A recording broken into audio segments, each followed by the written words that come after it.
Welcome. Today I am with JBL wireless headphones and I will show you how you can find the serial number on these devices. So the method is very simple. On the 99% of the JBL wireless earphones you will find the serial number on the charging case.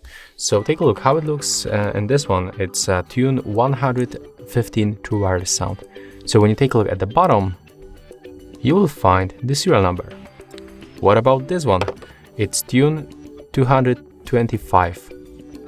So where you can get it? At the back. It appears right here.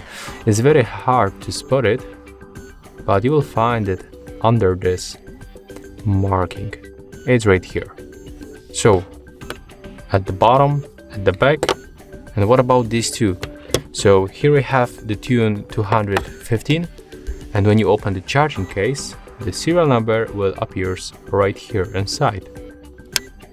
And when you grab Tune 125, it's the same. The serial number appears right here. So what you have to do, just simply grab the charging case, take a look on the back, at the bottom, and inside on this plastic cover. And for 100%, you will find the serial number. As you can see, that's very simple. So, if you find this video helpful, remember to leave a like, comment, and subscribe.